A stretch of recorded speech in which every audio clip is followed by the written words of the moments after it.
attention, les prix, il y a un dilemme en fait. C'est sûr, plus le prix est bas, ceux qui se plaignent en fait, quand le prix est bas, c'est les transformateurs. Pardon, c'est les producteurs, pardon, les producteurs. Mais les transformateurs, ceux qui sont accusés souvent en fait de ne pas respecter les prix, c'est soit les transformateurs ou soit les exportateurs. Mais quand il y a des mesures qui sont prises déjà pour aider les transformateurs, donc à mitiger donc, cet élément-là, ça veut donc qu'eux, ils le respectent en général facilement. Après, maintenant, vient le côté des exportateurs qui rachètent pour pouvoir les revendre. Donc ceux-là, c'est difficile à maîtriser. Et maintenant, bon, même si en fait il y a des mesures coercitives qui sont mises en place, eux, ils peuvent faire, s'il n'y a pas d'acheteurs, en fait, alors ils peuvent se mettre de mèche avec les producteurs pour en fait faire des faux deals en réalité.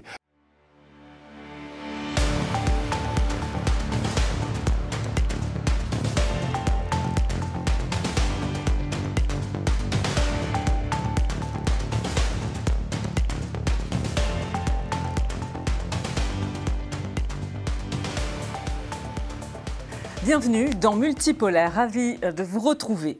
L'anacarde au cœur d'une rude bataille pour la transformation locale du produit brut. La Côte d'Ivoire, premier producteur mondial de noix de cajou, tente de tirer son épingle du jeu, malgré les difficultés de la filière confrontée ces dernières années au non-respect du prix au kilo fixé par l'État et également à la contrebande du cajou. La filière attire les géants mondiaux de l'agro-industrie et voit émerger des acteurs locaux déterminés à s'imposer dans le champ de la transformation locale. C'est le cas de l'entreprise Foodsco et justement nous accueillons son directeur général, Monsieur Tahirou Sanogo. On va décrypter les enjeux de la transformation locale de la noix de cajou avec lui. Bonjour Monsieur Sanogo. Bonjour Samantha. Merci d'avoir accepté notre invitation. C'est nous qui vous remercions pour cette tribune que vous nous offrez. Alors je souhaite que l'on commence, Monsieur Sanogo, évidemment avec votre parcours, votre success story, votre entreprise agro-industrielle Foodsco, c'est une success story. Racontez-nous votre histoire. Comment êtes-vous devenu l'un des leaders de la transformation locale de la noix de cajou dans votre pays, en Côte d'Ivoire? Un statut d'ailleurs qui vous a valu le prix national d'excellence du meilleur exportateur. Oui, donc l'histoire de Foodsco est liée à ma propre histoire en réalité, puisque nous avons eu en fait une longue carrière en fait de corporate man, donc presque 30 ans en fait avec des grosses boîtes, notamment Unilever, Colgate-Palmolive, Frisco et Olam en fait. Avant de créer en fait notre structure. Nous avons commencé par une entreprise en fait de réalisation, d'études d'abord industrielles, études, ensuite réalisation industrielle, qui nous a mené dans des projets internationaux en Tunisie, où nous avons fait le plus gros projet de notre carrière. Et ensuite nous sommes revenus en Côte d'Ivoire. Et ensuite, nous avons continué. Notre mission, notre tâche consistait en quoi? Nous étions donc ingénieurs, en fait, ingénieurs de réalisation, et nous menons des projets de A à Z, des projets de création industrielle pour des entreprises. Et c'est ainsi que nous avons été amenés à créer des entreprises de pharmacie, des usines de pharmacie en Côte d'Ivoire, aussi des usines aussi dans la transformation agro-industrielle, notamment les noix de cajou. C'est au travers de ces expériences que nous avons vu les possibilités, les facilités que nous avions pour pouvoir les réaliser. Alors, après plusieurs projets, nous avons commencé à acheter une terre dans notre zone où nous sommes nés, à Béoumi. Et ensuite, nous avons commencé à créer notre unité. Et pas à pas, nous sommes arrivés donc à ce moment aujourd'hui. Voilà, pour résumer. Voilà. Vous dites combien d'unités de production disposez-vous actuellement? Aujourd'hui, nous avons 3 unités de production. Voilà, une unité de 15 000 tonnes de noix par an à Béoumi. Ensuite, nous avons créé une unité de seconde transformation à Abidjan pour faire des produits totalement finis, à partir des amandes que nous produisons déjà pour l'exportation. Et la toute dernière, c'est l'usine de valorisation des coques pour faire des briquettes, des coques de charbon de coque et aussi du CNSL. On va évoquer cet aspect des dérivés, justement. Ça, c'est très intéressant. Nous a valu, voilà, avec la coopération belge qui nous a soutenus. Voilà. Alors, votre chiffre d'affaires, c'est 3,4 milliards francs CFA. Voilà, en euros, c'est à peu près 6 à 7 millions d'euros à peu près. D'accord. Voilà. C'est vrai que la Côte d'Ivoire, qui est devenue le premier producteur mondial de noix de cajou brute, oui, C'est vrai, seulement 30% de la filière a été transformée sur place en 2024, mais c'était quand même 7 fois plus qu'en 2018, donc il y a quand même une progression en matière de transformation locale du produit. C'est ça. C'est une ascension, c'est faible, et on attend quand même une production d'1,5 million de tonnes de noix de cajou pour cette année, confirmée. 1 million, combien? 1,5 million de tonnes, c'est ça? 1,5 au total, oui. Et l'objectif cette année pour la Côte d'Ivoire, c'est de transformer la moitié de sa récolte sur place. Est-ce que ça, c'est un objectif réalisable? En réalité, en fait, c'est plutôt la réalité qui excède les prévisions, puisque la Côte d'Ivoire s'était donnée en fait à échéance horizon 2030, hein, qu'on visait les 50%. Et là, aujourd'hui, on est parti pour atteindre cela avant le 2030. Ça, c'est pas cette année, mais c'est 2030. Donc, c'est 2030, oui, c'est ça. Oui. D'accord, donc ce ne sera pas cette année, en fait. Excéder. Aujourd'hui, l'année passée, on était à 36. Et cette année, on est sûr d'atteindre les 40. Et on va aller au-delà rapidement. Et ça continue de fleurir. Et vous êtes confiant, vous? Très confiant. Alors, vous avez, je l'ai dit tout à l'heure, votre statut de leader de la transformation locale de la noix de cajou en Côte d'Ivoire. Vous avez valu le prix d'excellence du meilleur exportateur. Quel est votre positionnement, justement, à l'international? Bon, à l'international, notre positionnement, en fait, nous avons plusieurs produits que nous proposons. Nous avons aussi bien l'amande blanche de la première transformation, que aussi en fait maintenant les produits en fait dérivés des déchets, notamment le CNSL et aussi en fait le charbon de coque. Mais nous avons en plus la deuxième transformation qui nous permet d'offrir des produits totalement finis, des snacks, des pâtes, et des barres protéinées, et ainsi de suite. Donc pour la première transformation, en fait, les produits de la première transformation, notre positionnement est beaucoup plus large et dédié en fait à l'export. À l'export notamment en Europe et aux États-Unis, même en Asie, voilà, principalement cela. Et en termes pour la deuxième transformation, notre positionnement, pour le moment, on est en train de développer le marché local. Et on a déjà des assises à l'international, aussi bien dans des pays comme la Libye, même au Canada, tout ça, où nous produisons déjà en fait des produits comme des ingrédients pour d'autres partenaires qui les intègrent à d'autres produits. Mais déjà, nous avons une portée déjà intéressante par rapport à ça. Et l'objectif serait de surtout aller vers cette deuxième transformation. Il faut vraiment valoriser, puis ça permet en fait de mitiger, de trouver des solutions, pallier à beaucoup d'autres problématiques en fait pour la première. Alors comment est-ce que vous avez réussi à vous démarquer, parce qu'il y a une concurrence, je l'ai dit, mondiale très très rude au niveau de cette filière, notamment en provenance d'Asie. Qu'est-ce qui fait que vous, le transformateur local de produits au niveau de la Côte d'Ivoire, vous êtes parvenu à ce niveau? Bon, en fait, déjà, la plus grande différence, c'est au niveau de l'expertise. Puisque, bon, déjà, notre parcours, et avant de créer notre unité en fait, de transformation, nous avons été avec, nous avons fait nos incubations, en fait, aussi bien avec Olam, avec bien d'autres déjà. Donc, nous avons appris beaucoup. Et quand nous sommes arrivés, nous avons aussi toute l'expérience que nous avons accumulée on a quand même... Avec 30 années de direction d'usine, de capitaine d'industrie, on avait quand même un certain bagage. Donc, on a essayé d'appliquer pour déjà attaquer, relever, d'abord identifier les problématiques et les adresser proprement. Mais quelles problématiques? Les problématiques, c'est quoi? Il y a d'abord, en fait, en termes de production, le coût de production, faut l'optimiser et organiser tout pour vraiment minimiser les coûts de production de manière à être compétitif. Deuxièmement, la qualité du produit. La qualité du produit est un élément vraiment déterminant et c'est là où nous avons vraiment franchi le plus grand pas. Puisque il faut savoir que pour vendre à l'international, plus c'est un produit alimentaire.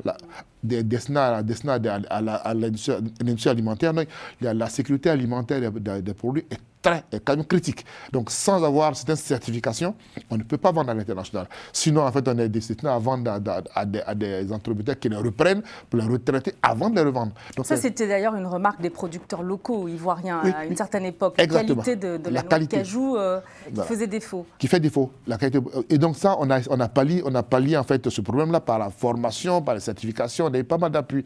Bon. Et en dehors de ça, nous allons passer maintenant à la deuxième transformation pour mitiger en fait les challenges de la première transformation, les variations du cours mondial et tout ça. Donc, ça nous a permis donc de pouvoir en fait capitaliser en fait certaines faiblesses du système en fait dont on tire profit. En gros, je peux résumer ça comme ça. Voilà. Alors maintenant, vous exploitez les déchets de production, des coques de cajou pour en extraire notamment du jus. Racontez-nous un peu. Le cajou est une commodité vraiment pleine de potentiel. Aussi bien, jusque-là, on travaille sur les noix de cajou. Qu'il y a aussi bien pour lesquels il y a les amandes, il y a aussi les coques qui sont des déchets, mais qui ne sont pas des déchets, qui sont valorisés pour en faire des produits de bonne valeur. Ensuite, il y a la pomme de cajou qui est aussi, en fait, jusque-là, qui est quasiment à 95% jetée dans la nature. Alors que nous avons d'autres exploitations au Brésil, et on en fait vraiment, il y a beaucoup de potentiel en fait à en tirer. Nous portons même un business plan pour ça.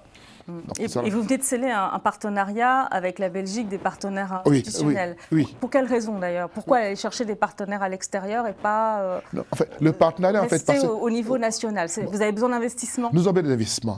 Et les énergies renouvelables, le bio, tout ce qui est énergie verte, en fait, il y a toute une politique pour ça. Il faut vraiment réussir à s'organiser pour rentrer dans ce canal-là. Et c'est pourquoi nous avons pu être pris nous avons pu en fait obtenir ce financement avec la Belgique. Monsieur Sanogo, vous saluez en permanence les efforts de l'État ivoirien pour soutenir cette filière. Est-ce que les mesures prises par les pouvoirs publics ivoiriens facilitent réellement l'industrialisation de la filière? Je pense notamment aux orientations fiscales, aux orientations du Conseil Anacarde Coton, le CCA. Oui, en fait, il faut savoir en fait, que de façon générale, sans faire des loges en fait, particulières et partisans, non pas du tout, il faut savoir que l'État de Côte d'Ivoire, en fait, dans sa vision aujourd'hui, a tracé beaucoup de sillons, beaucoup d'opportunités, ou offre beaucoup d'opportunités en fait, pour les entreprises locales, même pas seulement les nationaux, les entreprises locales. Il faut être soi-même, il faut que l'entreprise soit organisée et avoir un minimum de potentiel pour pouvoir en profiter, simplement. C'est exactement comme si on traite de super beaux autoroutes, mais si en fait tu n'as pas une voiture qui roule, tu ne pourras pas rouler dessus. C'est exactement ça. Donc, les mesures incitatives qui sont mises en place sont vraiment réellement incitatives. Et là, je peux te dire, sans ces mesures-là, c'est sûr qu'on aurait mis peut-être...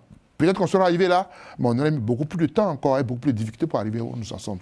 Donc là, c'est net, il n'y a pas de doute. Alors, il faut quand même rappeler qu'en 2019, le CCA avait suspendu les exportations d'Anacarde au motif du non-respect du prix Borchamp à l'époque de 375 francs CFA, environ 0,57 euros le kilo. Quels ont été les impacts de cette mesure et quelle est la situation aujourd'hui, justement, par rapport au respect du prix Borchamp? Oui, aujourd'hui, en fait, le prix Borchamp en soi, en fait, je dis, il est respecté à, je dirais, à plus de 90% aujourd'hui. Puisque déjà, c'est un prix plancher, d'accord, mais toutes les mesures sont mises en place pour faciliter, en fait, le respect de ces mesures-là. Pourquoi? Parce que même pour les transformateurs nationaux, par exemple, il y a des mesures incitatives qui sont mises en place pour en fait atténuer les frais d'approche. Les frais d'approche, il y a des subventions, des frais d'approche, en plus de subventions même à l'exportation et à la vente, à la transformation. C'est pour chaque kilogramme d'amande produite, en fait, de noix transformées en amande, il y a des subventions qui sont versées aux transformateurs. Il y a des mesures en fait, incitatives fiscales, d'exonération d'impôts, il y a des facilités réelles d'accompagnement en fait, pour les entreprises à tous les niveaux. Est-ce qu'il y a eu beaucoup de grogne au niveau des producteurs qui estimaient insuffisant le prix fixé par l'État ivoirien et qui se plaignaient même parce qu'ils ne trouvaient pas de clients aussi? Attention, les prix, il y a un dilemme en fait. C'est sûr, plus le prix est bas, ceux qui se plaignent, en fait, quand le prix est bas, c'est les transformateurs. Pardon, c'est les producteurs, les producteurs. Mais les transformateurs, ceux qui sont accusés souvent, en fait, de ne pas respecter les prix, c'est soit les transformateurs ou soit les exportateurs. Mais quand il y a des mesures qui sont prises déjà pour aider les transformateurs, donc à mitiger donc, cet élément-là, ça veut donc qu'eux, ils le respectent en général facilement. Après, maintenant, vient le côté des exportateurs qui rachètent pour pouvoir les revendre. Donc ceux-là, c'est difficile à maîtriser. Et maintenant, bon, même si en fait il y a des mesures coercitives qui sont mises en place, eux, ils peuvent faire, s'il n'y a pas d'acheteurs, en fait, alors eux peuvent se mettre de mèche avec les producteurs pour en fait faire des faux deals en réalité. Donc voici une des raisons pour lesquelles en fait l'État pousse la transformation. pour que la transformation puisse vraiment absorber le maximum possible. Mais ça ne se fait pas au détriment des producteurs locaux, parce que ça, c'est une problématique aussi récurrente. Non, bien au contraire. Là où vous avez vu, là, on est passé en fait, de l'année passée à cette année, on est passé à 375 francs là, cette année. 315 francs, le plus. 425 francs. 420 cette année, voilà. OK. Donc, par rapport à l'année précédente, il y a une évolution. Ouais, une augmentation nette, très nette. Voilà. Mais pour les producteurs locaux, ça reste quand même insuffisant. Bon, en fait, il faut... Une amélioration, insuffisant. Certes, mais... Il y a une amélioration, mais il faut voir, en fait, même à l'international, en fait, il faut voir dans les autres pays autour. Parce que je pense qu'il y a encore, on pourra améliorer pas à pas, c'est sûr. Mais le prix, si on laissait le marché tout seul, en fait, se jouer, c'est pas sûr qu'on soit à ce niveau de prix. Alors, il y a un fléau aussi qu'il faut aborder, c'est celui de la contrebande aussi oui. de la noix de cajou vers les pays voisins, notamment le Ghana, le Burkina Faso, qui est aussi un pays qui produit intensément la noix de cajou. On imagine aussi que la suspension, à une certaine époque, des exportations a favorisé aussi ce fléau. Oui, cela dépend, c'est pas seulement la suspension, c'est les cours en fait dans une région ou l'autre en fait. Partout en fait le cours est plus intéressant. Avec ou sans la suspension, les gens cherchent à tricher pour aller vers là où les marchés sont beaucoup plus intéressants. Mais bon, là par contre, quand il y a une suspension, les mesures en fait qui sont mises en place pour aider à freiner en fait ces contrebandes. Il y a des forces de police, des forces de gendarmerie qui sont déployées. Cette année, Et quelle est la situation aujourd'hui? Et là, cette année, on est monté. C'est pas que la production seulement est augmentée d'un tel pourcentage, c'est seulement, on a maîtrisé en fait ces contrebandes-là. C'est pour cela qu'on est passé rapidement. Par rapport à des prévisions de 1,2 million, on prévoit 1,5 million tonnes. Parce que quand on maîtrise mieux la contrebande, donc il y a une augmentation très nette en fait. Alors comment vous vous situez, vous, par rapport aux géants mondiaux, notamment les géants asiatiques qui investissent le marché ivoirien? Vous avez cité Olam, qui était très actif d'ailleurs au Gabon, et c'est un précurseur aussi, puisque je crois qu'Olam gère 4 usines de transformation dans notre Olam pays. gère 4. Quel est votre positionnement par rapport à ces géants-là? Notre positionnement par rapport à ces géants-là, en fait, nous ne sommes pas à leur hauteur. C'est pas le même niveau. Non, c'est pas le but. C'est pas le but non plus. C'est pas le but, c'est pas le même niveau de. Mais nous, en fait, on essaie de gagner du terrain dans des zones où ils ne sont pas. Par exemple, là, en allant sur toute la chaîne de transformation, c'est nous, ils sont souvent ils ont le focus sur la première transformation. Alors que nous, en fait, on va sur la première transformation. Et là, on est en train de développer la deuxième transformation avec beaucoup plus de techniques, beaucoup plus de moyens pour vraiment avoir un marché plus important, aussi bien localement qu'à l'international. Et que fait l'État ivoirien, justement, pour appuyer les transformateurs locaux? L'État fait beaucoup d'efforts. Là, je vais encore, en fait, vous en donner des exemples, en fait. Dans le cas d'Espèce, nous avons profité, nous, Foodsco a bénéficié de projets, en fait, d'un programme de soutien, aussi bien pour le développement, en fait, pour le développement, l'appui des opérations, que pour les finances, opération et finances, un premier temps, puis en fait... Mais dans le même temps, l'État ivoirien soutient aussi ces multinationales? Non. Favorise aussi leur implantation? Non.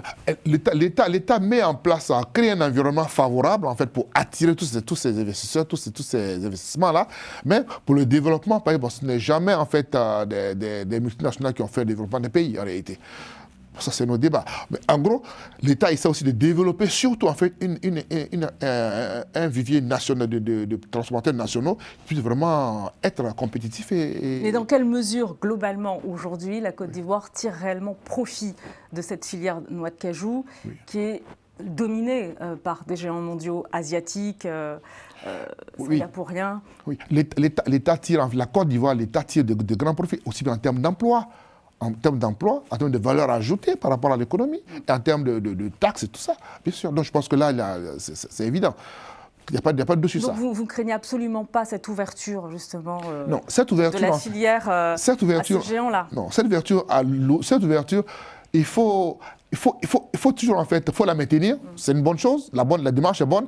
Par contre, il faut soutenir les nationaux pour qu'il y ait vraiment un vivier de nationaux capable, en fait, de prendre progressivement et développer, challenger cela aussi. Alors, l'industrialisation aujourd'hui du secteur, comment est-ce que vous voyez son évolution? Bon, en réalité, il faut voir que là, je pense que nous sommes, puisque là, j'ai la chance d'être en fait le président d'une des associations de transformateurs, et je peux vous dire en fait que là, à l'analyse, en fait, nous sommes là en fait dans une phase très critique en réalité.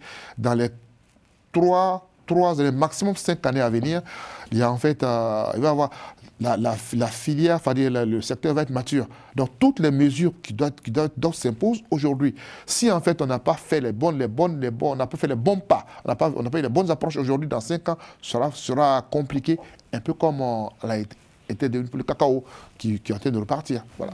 Donc en d'autres termes, il faut trouver moyen, éviter certains travers avec les multinationales, éviter cette... C'est-à-dire?